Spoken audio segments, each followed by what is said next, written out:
Party of Trump, P-O-T, the most powerful pot stirrer in the House, no longer in favor of investigating terrorism when it involves people he wants to like him.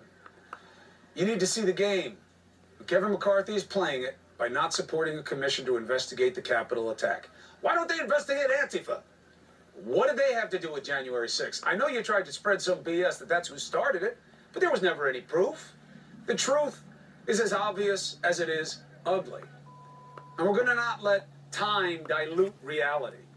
Remember, Liz Cheney had to go. Unity, too important.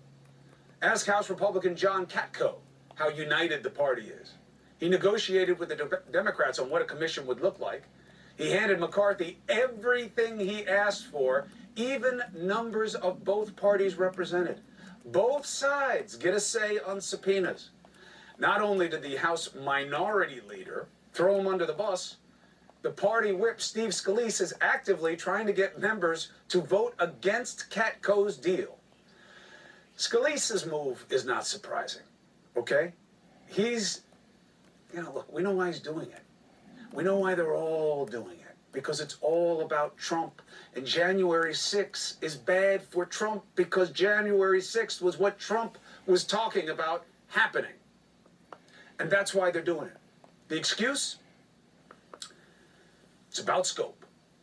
McCarthy says, given the Speaker's short-sighted scope that does not examine interrelated forms of political violence, I can't support this. That's what this means. If you want to investigate 9/11, well, then you better look at the Bay of Pigs, too.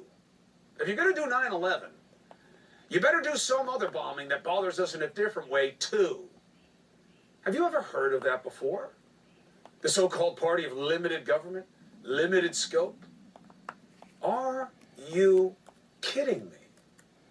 This is the game. This show exposes the game. So you can decide what to do about it, but for the love of God, don't decide to play it. You see how funny it is that they want the scope to be broad now. Remember with Russia and that investigation? Don't go too broad.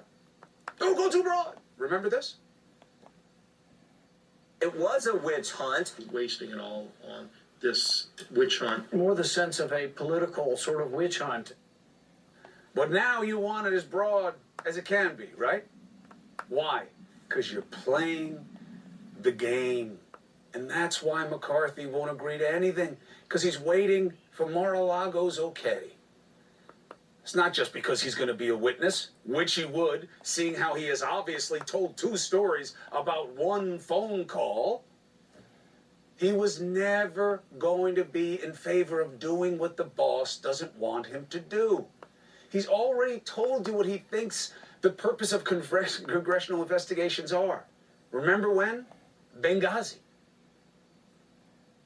What you're going to see is a conservative speaker that takes a conservative Congress that puts a strategy to fight and win. And let me give you one example. Everybody thought Hillary Clinton was unbeatable, right? But we put together a Benghazi special committee, a select committee. What are her numbers today? Her numbers are dropping. Why? Because she's untrustable. But no one would have known any of that had happened had we not fought and made that happen. Good? Of course Hannity agrees. That was 6 years ago. He told you what he thought investigations were about. Political attacks. So why would he want to be part of one now? Look, he's got one goal. I want to be Speaker. He believes he has one way to get there. Trump. And that's why this is all about the game. See it for what it is. Don't focus on the players. Hate the game. Now from that mockery, we turn to the injustice being committed against the election in the name of advancing the interests of the same lie. One of the most outlandish claims in the Arizona fraud it just got debunked. Why are some Republicans still bent on embarrassing themselves and their state? We're going to talk to one who's standing up to his own party. What does it mean that he stands up? What is the destiny of the big lie as it fills a coliseum? Next.